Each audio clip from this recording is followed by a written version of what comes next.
Hey, thank you so much for joining our YouTube channel and our podcast family. We are so passionate about helping people navigate their 20s. Every episode you see and every episode in the future will be candid conversations providing practical solutions to cultural problems, and we want to give biblical solutions to all those things that you're facing. Listen, this episode is going to help you so much. Make sure you take notes, and thank you so much for tuning in. Hey, welcome 508 family, and for anyone tuning in for their first time, we welcome you as well. We are here for another episode of the 508 podcast. We are still in our relation tips series today, and I am so excited for what we're going to be talking about today. Unfortunately, Michael Turpak could not make it, so you're stuck with me as your host. He's actually getting hair plugs right now, so he wasn't able to make it today. So with that said, I'd like to introduce myself as Justin. Rue calls me J Baby the Fourth. Mike calls me Dr. Davis. Some people call me Lori's husband. But I'd like to introduce the two people here to my right. We've got Rue and, as you know, Pastor Devin Fry. How you guys doing today? Doing good, feeling good. Rue, welcome to the podcast family. Thanks for having me. First, I have a question. Who's J Baby the first, second, and third? Who are those people? Yeah. Just a couple of Justins I've got. I switch between J Baby the third, the fourth. I think I've been called the fifth a couple times too. Once or twice. I love how assuming and accepting you are being called Lori's husband. I absolutely love that. I came up with that maybe two minutes ago. So Just so I you guys haven't know, been called that before, but he got married right after the last recording. So he didn't tell a single soul. He leaves here with apparently amazing advice. And he got married, so yeah. Lori's husband. We literally recorded the dating, and the dating podcast, basically. Yeah. And by the way, you guys love that thing, so thank you guys so much for sharing and liking. So all much. That was so encouraged by that. But literally right after that, Justin and I went off to the offices, and we got him hitched and we got him married literally 2 hours after that podcast. Yep. So Out he took the advice so literally and just made it happen. It was quick, but it was fun. It was it was out in the woods. There was 5 people there. It was Lori and myself. Pastor Devin married us.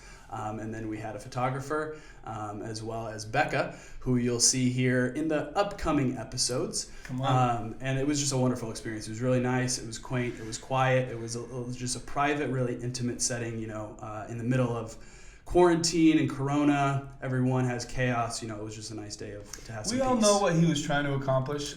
Quarantine and the band was about to come on.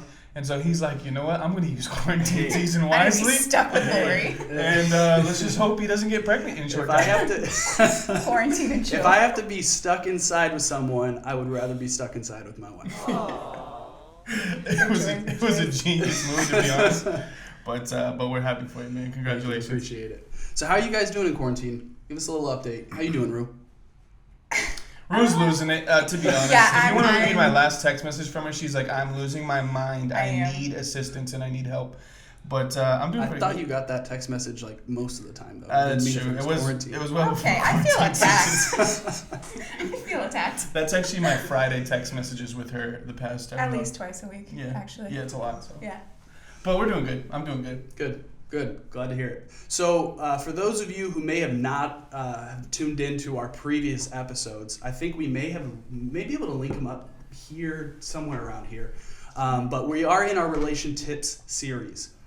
So we've covered single, waiting, and dating.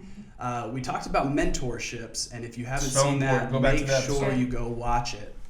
But today we're going to talk about 10 keys to finding a soulmate. But I think before we actually talk about how to find your soulmate, it's important to define what a soulmate is. So, Pastor Devin, I'll pass it off to you. Of course. So, one thing I want to just highlight before we get into the definition of what a soulmate is I believe this, and I believe all of us believe this, there's this conviction of the greatest blessings in your life and the greatest burdens in your life come from the same place, and that is your relationships. Mm-hmm. When it comes to the subject of finding a soulmate, finding somebody that you are going to spend the rest of your life with, here's the definition of it. A soulmate is somebody that's healthy for your soul, and we'll debrief what that means in a second. Healthy for your soul and necessary for your assignment. It's a good word. So, soul, meaning the definition of soul is your mind, will, emotions, even your dreams and your imaginations. Your soul has a lot more to do with your mind and even your heart posture. And then your assignment is what God has specifically called you to do.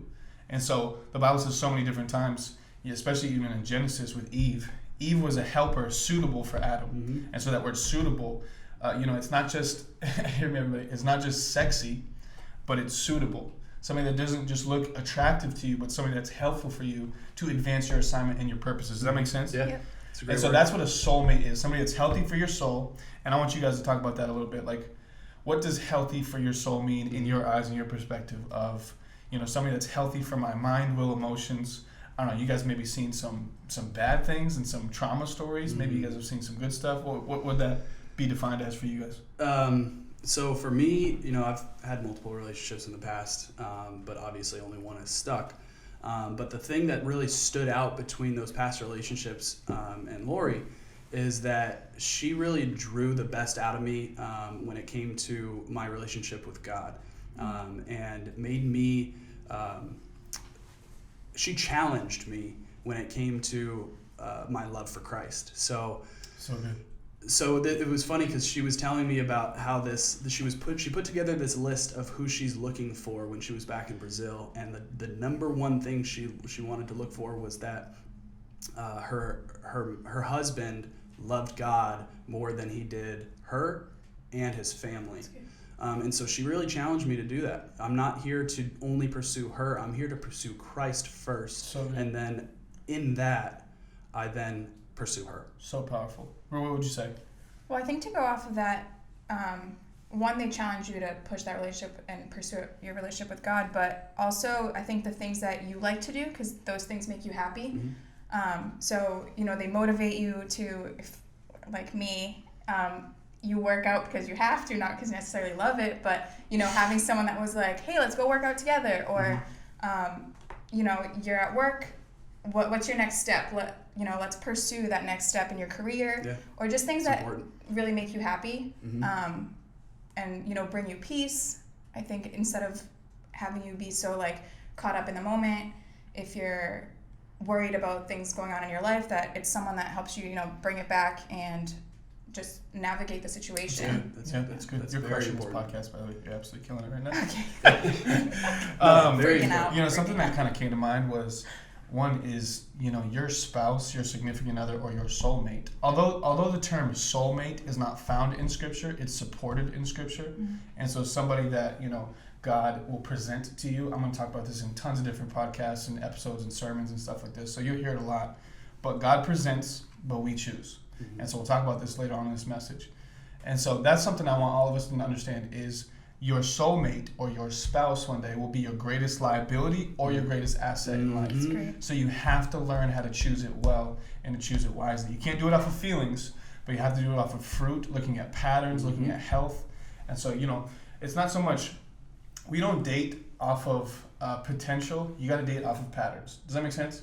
Yeah. And so you don't just date because something somebody has a ton of potential. Yeah. We can see the world in somebody, but if they're not showcasing it right now in their life, in their behaviors, that's a dangerous situation. So that's why I want to give you 10 tips, super practical handles on how to find a soulmate. I hope this is interesting to you already, but we'll get into it, okay? So before we get into it, I just want to give you this big idea, is this: you can't live a good life with a bad pick. You cannot live a good life with a bad pick. Amen. And so single and uncomfortable is better than miserable and married. Remember that. You say single and uncomfortable is better than miserable and married. Yep. And so don't be somebody that is rushing into a relationship and is desperate to find one, because you could skip out just because of your desperation. You don't have emotional sobriety. You can't see properly. You can't see in a healthy way. Make sure you're reaching out to people and you're asking some people, and you do these 10 steps. Ready? Number 1 is this: you got to get healthy. Somebody say get healthy. Get healthy. You got to get healthy. And what I mean is both emotionally, I think physically, I believe professionally. There are so many different things about getting healthy. What do you guys have to say about that? You want to jump in first? Growth area, physically, for me. Well, you want to be in an overall place where you're happy alone, you're doing life alone. And I'm pretty sure you said this, when you're ready to settle down, when you stop looking. You're listening to the podcast. I love it. Once or twice. Take some notes, people. So I think that, when you're just going about your daily life, worrying about yourself and how you can improve yourself, then you would check off all these boxes. Mm-hmm. So that's when you're ready to walk alongside someone that can complement you. I think it's so healthy. Yeah, I think so too. I mean, if I'm not healthy, why would I want to get into a relationship? Because it's just going to make them unhealthy. So true. I mean, if I'm not healthy myself, the routines I create, the patterns I have, the rhythms that I have, the things that I do, if I don't have consistency in who I am, I'm just going to drag that person down. And why would I want to do that to my spouse, the person I'm going to spend the rest of my life with? Totally. Listen, if you can't take care of yourself, you can't take care of somebody else. Mm-hmm. And so get healthy physically, get healthy emotionally. Jay, maybe give like a couple super practical handles on getting healthy physically. I think you're very physically fit. You know what you're doing. Squats. Give us like That's why I was late today. 3 things. Nutrition, maybe exercise. How many times a week do you exercise? Sure. I know drinking water is a huge deal. Yep. Which is something that I do need to get better at. I don't drink a lot of water. Most of my water comes from coffee. It's a little different in quarantine, but my typical routine looks like I get to bed at an early time, at a good time. 6:45. 8:30, 9 o'clock. But that allows me to get a good night's sleep, because if you are not well rested, you are not going to be able to do anything well. So you're going to be lethargic, you're going to be lazy, you're not going to be able to get anything done because you just feel tired all day. So I get to bed early, I wake up early, 4:30, and I immediately go to the gym, and that just starts my day right. So I'm in the gym, I get back home, I make a good meal, because I start my day healthy. I start my day with a good breakfast and some good food, and it just starts everything else in the rest of the day just kind of falls into place. When I used to work out after work, I was just tired. I didn't want to go. I would skip it often. But once I started to switch that into the morning, it just makes the rest of the day. It's good. You go to bed feeling like you're productive and exhausted, which helps you sleep. It's good. I think the only thing I heard was he wakes up at 4:30. So if you're I text them I as tuned soon out as after if I you're wake not up, a too. cyborg and not Arnold Schwarzenegger, here's what I do, and here's what I would recommend to human beings as opposed to Robots. Robots and the Terminator over here. I would exercise 3 to 5 times a week. I'd eat a lot of water. I would see your glass. Eat that things. water. Yeah, eat your water. Drink a lot of water. I have it's in my calendar. I have it every at 8:30 a.m., at 12, at 5, and at 8 at night. I drink 2 glasses of water, and I'm just trying to consume tons of water right now. So it's super healthy. Mm-hmm. Make sure you're taking care of yourself. And then I'll say another thing when it comes to emotional health is get counseling, seek help. All of us in our life have been through some stuff. I know a lot of our viewers, a lot of our people. Yeah. I personally counsel a lot of you guys too. I need counseling myself. Especially me. Especially a few special people that we love dearly. You got to get healthy emotionally. And so, I heard it said like this: when you pray, your spirit is getting strengthened, but when you get counseling, your soul is getting strengthened. So good. And so you need to learn how to process your emotions well. I'm going to talk about this in a sermon coming up, but you have to learn how to process through those emotions. Get healthy. Mm-hmm. First thing. Second thing is this: switch up your routine. We're not going to spend too much time on this point, but switch up your routine. You can't say, if your schedule only allows you to go out of your house, once or twice a week, or you have the same routine every day and you go to the same people every single day, you do the same stuff. Get out, be social, have some fun, go on some adventures, go hiking. Like, there are so many different things we can be doing all the time. Try something new. And so you can't complain, you can't find anybody when all you do is do the same things every single week, and you don't put yourself in a position to find somebody. Come on. Amen. You mean know what I'm saying? It's God's so not true. going to send someone to my door? God will not be a mail. He won't send a mailman to your actual door that's super hot and hunky and healthy and looks like, the Terminator, like Justin over here. That's not going to happen. And so put yourself in a position to find a great soulmate. So say yes, be social, have some fun, do some stuff like that. And I'm telling you, you'll find somebody in a short time, right? Yeah. I mean, I can't really say you, but Right. it's kind of what we. I was a very social butterfly. Be a social butterfly. Do that, and you find somebody. Okay, number 3. Number 3 is this: build a personal dream team. Find a personal dream team. So what does that mean? That means you need mentors. That means you need friends, and that means you need mentees. Here's why. So mentors will help you so much when it comes to counsel. It will help you so much when it comes to wisdom and giving counsel and wisdom. And then also, don't be prideful. Ask them for some recommendations. I mean, like, literally, you trust them with your life, trust them with your heart. And so they have contacts, they have people, and they have people that they're connected to. Ask them for a recommendation and watch. Listen to what they have to say, and maybe go out on a date. We'll talk about this in a minute. But you have to have some mentors. You got to have some friends. Listen to your friends' counsel. I always get so nervous for people that they follow their feelings and they don't follow their friends' advice. How many times have we come across people like that? Where I'm not, you're like acting like I'm talking directly. I'm a target today. I'm not saying you, but you just revealed Right. yourself, and you should be listening to this podcast. How many times have you had people tell you something, or how many times have you been exposed to people telling a friend something that they just didn't listen to, and what happens? It crashes and it burns. Yep. If you're not listening to counsel, friend, you'll come to ruin. It's going to happen. Amen. Are you going to say something? I want to really hear what you have to say. Yeah, I do have something to say. Well, Tell them that your learning experience from this. None. I would just say, like, surround yourself with friends that are going to be honest with you. And if you can't see the back of your head. So, like, if you have someone that is watching out for you, if they see you making the same mistakes over and over. You're the one. You're the one doing that. I'm not exposing you. I wasn't exposing myself. I mean, your laugh kind of like, it's like a. See, infatuation is like blinders, right? You are infatuated with someone, and it's like you are putting the blinders over your eyes. And if you are just trying to go forward without any counsel, you're just going to fall right off the road. It's so true. Yeah. I love this point so much, and I love this feeling that I'm feeling. Just get friends that will be honest with you. That's all I'm Get saying. friends you be honest with. And then also, I think everybody needs to have mentees, people that you can pour into. There's something that happens when people are responsible for other people. Yep. Yeah. That ultimately really changed my life. So my heart, I had to change my heart. And, I gave my life to Jesus. What changed my life was when I had responsibility and people that I knew were looking up to me. And so having some mentees in your life is so healthy for you because you're forced to practice what you preach. So have a personal dream team and then ask for recommendations. Don't forget that. Write that down. Here's the fourth one is this. Super practical. Next two are super practical. Is this. Make your social media pages attractive. I'm going to turn to Rue right now because she is known for being a great connoisseur of social media, aka she creeps on people all the time. I'm just kidding.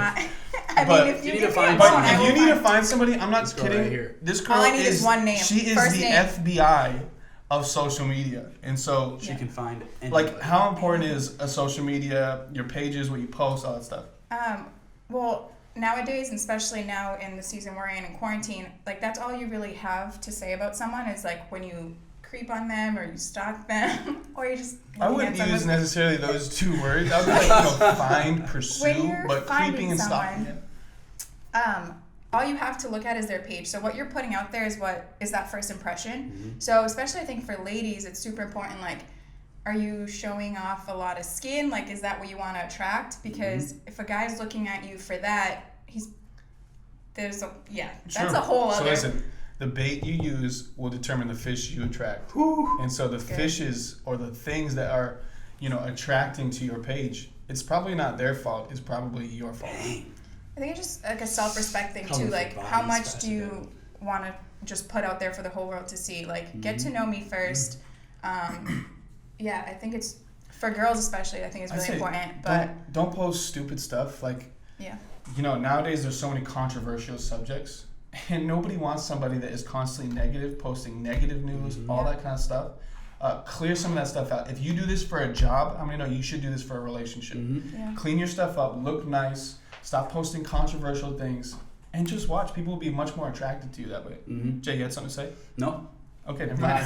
I think Rue covered it well. I think you definitely did. Maybe I don't know. You get some people that sometimes will message you. Yep. And tell them how you feel about that. Like, I don't know. Tell somebody if you're on social media. How do you approach somebody? What would you say? Like, this will be helpful for the guys out This there. would be great. Okay. Honestly, this is the From a sole girl's reason I asked you on this perspective? podcast. Great. Well, it depends. So, okay, as a single girl, like, I'm not looking for a random guy that's just gonna slide into my DMs and try to make conversation or tell me I look cute in a picture. Like, that has nothing to do with like what I'm looking for right now. So that makes a difference. Like, what is your intention behind messaging the girl? I don't think there's anything wrong, especially in the age we live in now, like to slide into someone's DMs, but like, what's the goal? Like, what's your intent in doing that? That's good. Yeah. And at the end of the day, I would say, like, be straightforward. Like, don't be beating around the bush, creeping up on everything she posts. Just be straight out. If you go back to like picture number 1 that you posted and you like it and then you DM, like, everybody knows the intent. You know what I'm saying? 2017 pics. Don't go down there. Don't like it. It's just funny. So the Bible says, "He who finds a wife finds a good thing." That's right. So there's a difference between finding and stalking. So don't be a stalker and stop being a creeper, fellas.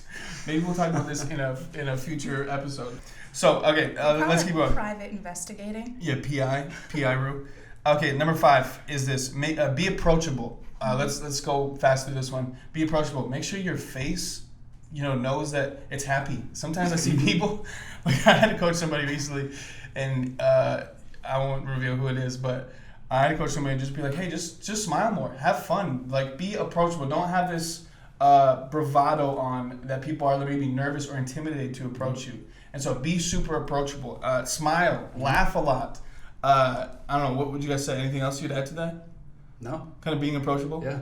Yeah, I think nobody's going to want to be around you if you just look like you're upset or angry all the time. Yeah, know what the scripture talks about your countenance a lot. So make sure that your countenance, your face, showcases that you're happy. Be happy with that. Here's another one, number 6. Let's camp on this for a minute. I wrote down, fellas, make the ask. Ladies, say yes. Say yes. Fellas, make the ask, and ladies, say yes. Now, I'm not saying say yes to every single thing, but here's what I want to lower the standard. I know we don't normally talk about this, but I want to lower the standard. A date does not mean that you're committed to marriage. That does not mean that. Yep. Go out to coffee, have some conversation. Fellas, one of the things about manhood that I think sometimes we forget is we put ourselves in a position to be rejected. That is about being a man.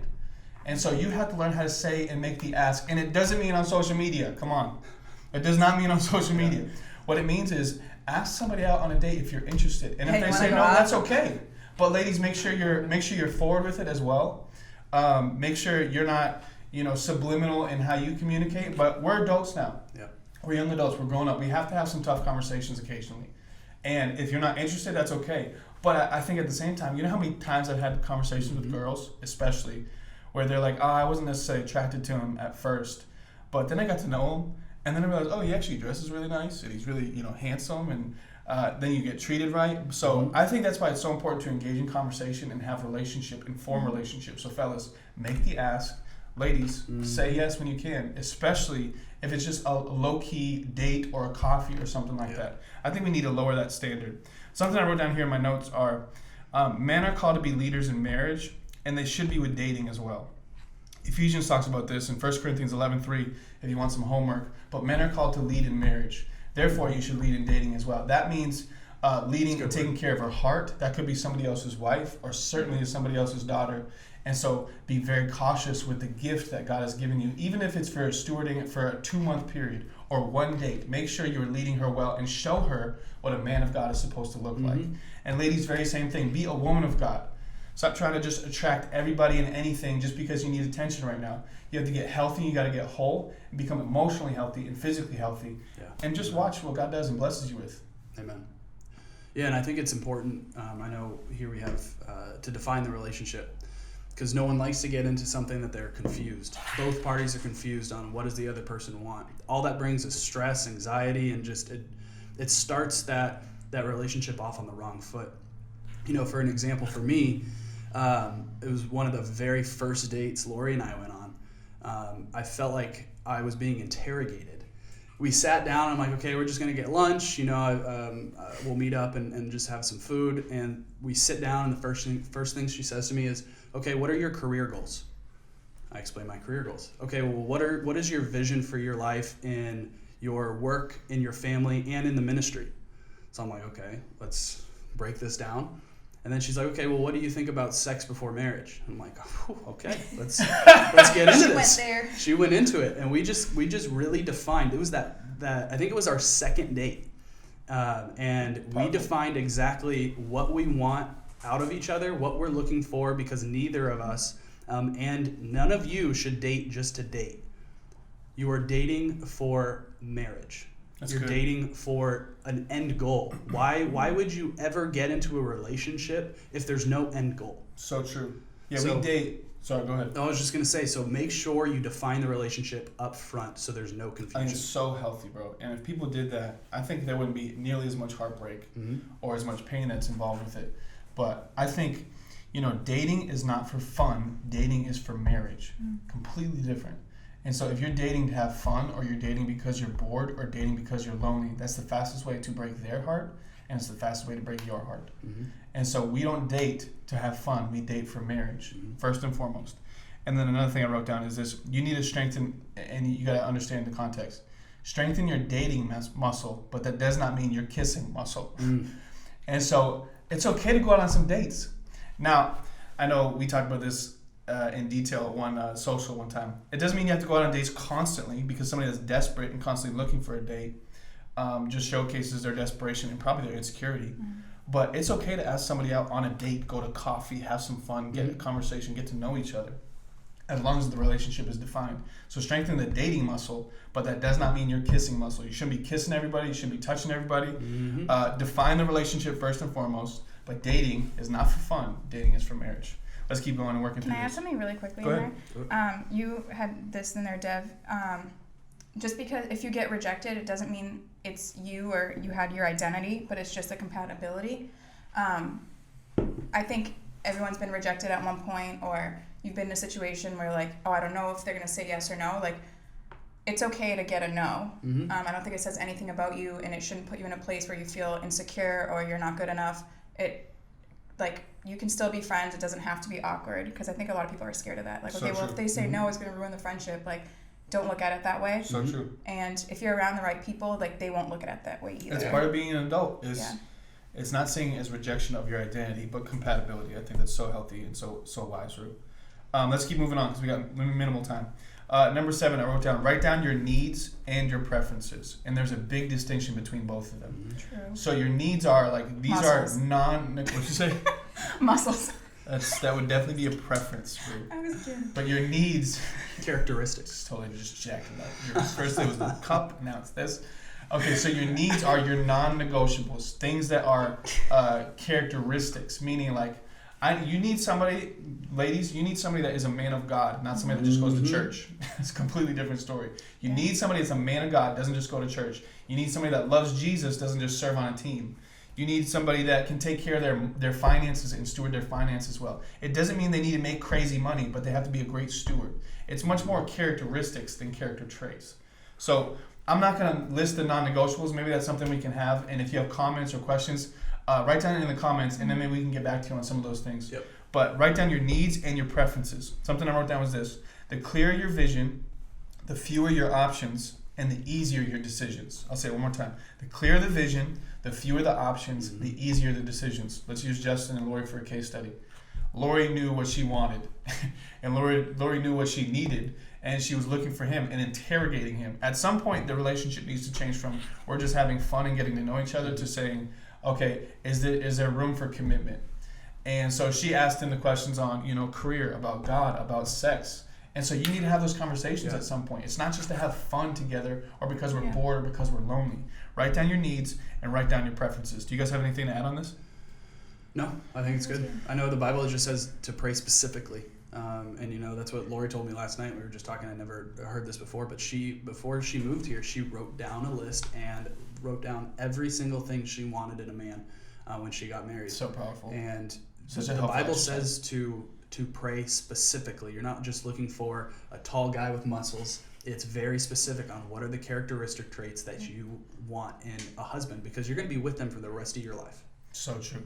And just because someone shares your faith doesn't mean they share your values. And so you can be two Christians in a relationship, but it does not make that a Christian relationship. Yep. And so make sure your values align. And so you need to know your values, which is why it's so important that you get healthy in your singlehood. Okay, number 8 is this super powerful subject. I wish we had more time to it. Probably do a future episode on it. Commit to not having sex. We're going to talk about it. Commit to not having sex. Many people want the benefits of marriage, but they don't want the responsibilities of marriage.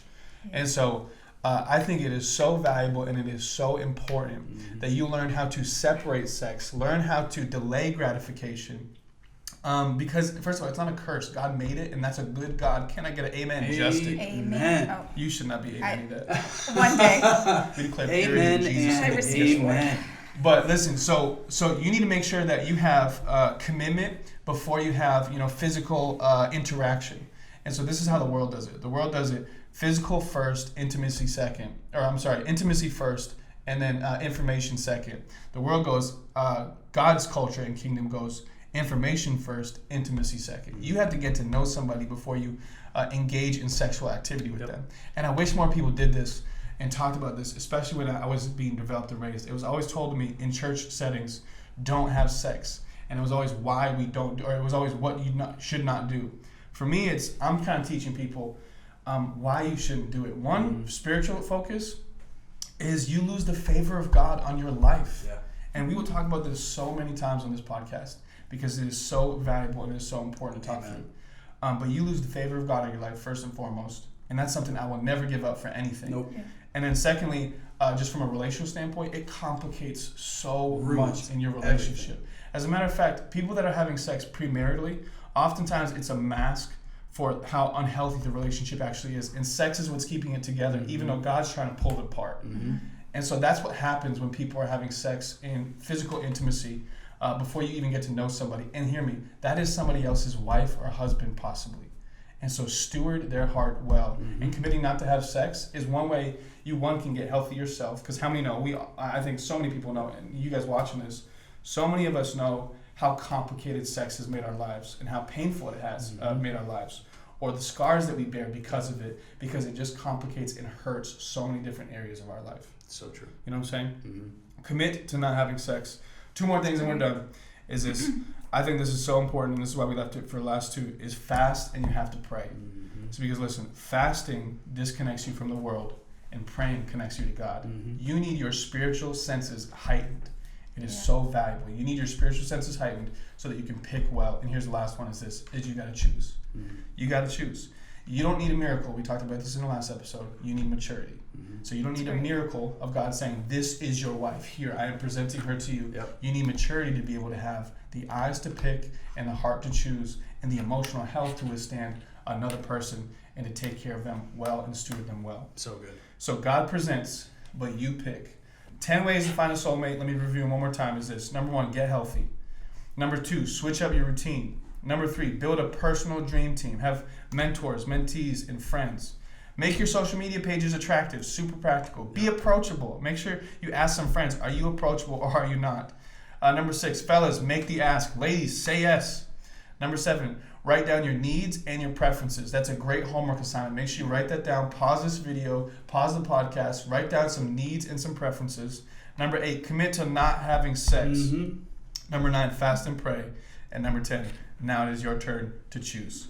And so there is no perfect person. The only perfect person is Jesus, and he chose us. Amen. And so you cannot find a perfect person. Amen. Jesus is the perfect person that you need for your soul. That's so good. Thank you, Pastor Devin, for that, because, I don't know about you guys tuning in, but if I had that information 6-7 years ago, I would have avoided so much heartbreak, pain. That's why we made it. So I really hope that this episode impacted your life. I want to say thank you guys for joining today. Thanks for having me. Thank you for sitting in with us and joining those that are listening or watching on YouTube. So if this episode impacted your life or you got something out of it, make sure to share it, comment, subscribe, hit that little bell, that ding, on our podcast, rate, review, let us know, leave some comments on how we might be benefiting your life, questions you might have that you have unanswered and you want us to talk about. Maybe some difficult conversations that we need to have. We would love to do that. Totally. So thank you so much for joining in. Yeah. Just remember this. God is not trying to keep you single. He's trying to keep you safe. Safe from yourself or safe from somebody else. Make sure you steward your single season well, and choosing a soulmate will be your greatest liability or it will be your greatest asset. Choose wisely, choose well, follow these 10 steps, and I promise you it will help you. Thank you guys so much for listening to our podcast. Listen, we don't fear the future. We pioneer it. Peace. Hey, thank you so much for watching this episode. If you don't know already, we're on Apple Podcasts, and so head that direction. You'll search up our podcast, you'll see that we're there. And so hit the notification bell so you can stay updated with the episodes that we're producing each month. Like, comment, it'll really push our content forward, and share this with everybody you know. Share this with your friends, your family, your mailman, even your dog, they might enjoy it. Just share it with all of them. All right, guys, we thank you, we love you. We'll see you next time.